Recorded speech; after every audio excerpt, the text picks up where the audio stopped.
Cancer is still the #1 cancer affecting women and the #2 cause of cancer deaths among women overall. It's the #1 cause of cancer deaths among Black women.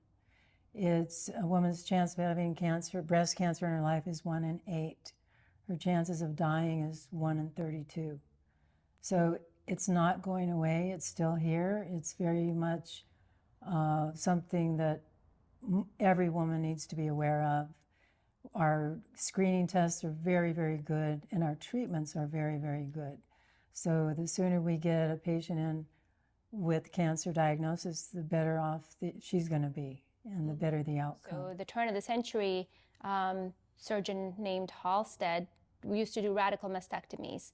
It wasn't until the 1960s when modified radical, where they were not taking the muscle anymore, and then going on to in the surgical era, but Dr. Lilly can speak to that more, but less surgery. In early 1990s, NCI put out a consensus statement saying that lumpectomy and radiation was a new standard for these early stage breast cancers. So these women didn't need to have a mastectomy. There were 6 randomized trials coming to the same conclusion, saying lumpectomy and radiation is equivalent to a mastectomy.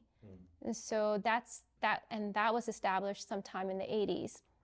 At that time, radiation, for example, was 6 weeks of radiation, 6.5 weeks. And now, since then, we've reduced it to anywhere from 1 to 4 weeks in most of our patients.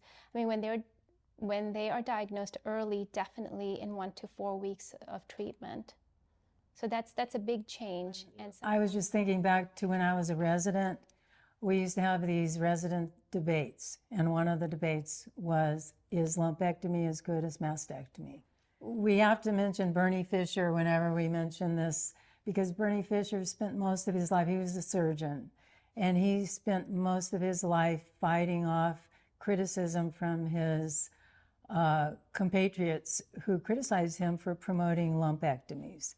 Mentioned, but he also put up with a lot of criticism, and when I was a resident, that was still up for debate, and I remember thinking, I think I would get a mastectomy.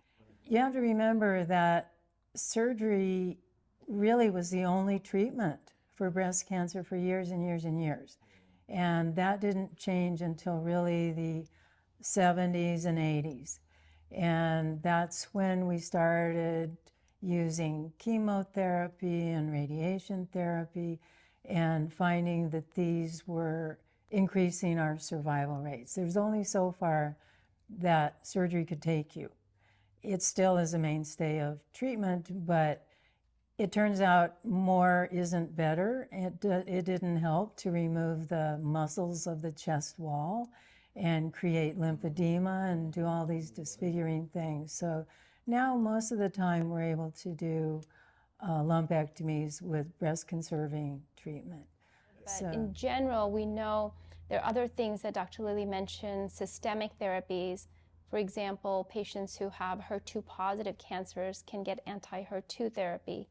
Patients with triple negative breast cancer can now get immunotherapy. In both of those scenarios, you can get the chemo and the anti-HER2 or immunotherapy prior to surgery, and we see a lot of those patients get what we call a pathologic complete response, meaning they get the systemic therapy, they go to surgery, and no more cancer cells are seen in their lumpectomy or mastectomy pathology, and those patients fare much better in their survival. So getting a pathologic complete response in 60% of the patients is huge.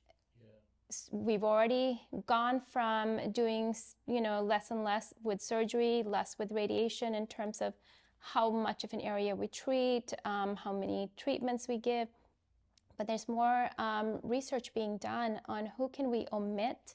There's already some data in patients who we can omit radiation. There's more data happening in Europe right now, where in patients with early stage breast cancer who can perhaps omit endocrine therapy. They get 5 years of a pill they take, but for some patients that's not an easy thing to do. They get some side effects like joint pain, bone density loss. So there's more and more, and there is in surgery, there's some in very early stages where they're doing a biopsy and seeing maybe some of these patients can even avoid that. So there's a lot more research coming down the pipeline to further reduce the morbidity, the side effects to the patients by reducing the treatment. But environmental impact on disease in general is extremely difficult to nail down. We keep, you know, from an epidemiology standpoint, we keep records on hotspots around the country. And, you know, but trying to get somebody, I mean, just look at the court cases against some of the chemical companies that have contaminated groundwater and trying to get them to be held accountable. It's extremely difficult. Yeah. And there's so many confounding factors. You can always blame the patient for something.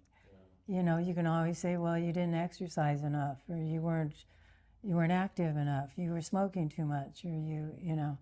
So those numbers, yeah, there's a suspicion, but there's no hard data that I'm aware of. And, you know, when I first came over here and saw that the rates were a bit higher here, they're a bit higher in Maryland and the rest of the country, and they're even higher over here on the Eastern Shore. But when you take into account the demographics, the older population, I mean, 25% of the population in Talbot County is over the age of 65. So the peak age for breast cancer is 71. Yeah, so they're right in the peak, and like I said, the survival is excellent. We have a high rate in Talbot County, but we have better than average survival, and part of that is because it's early. It's not the aggressive forms that you see more commonly in younger women, yeah. And so yeah, environment, I don't know.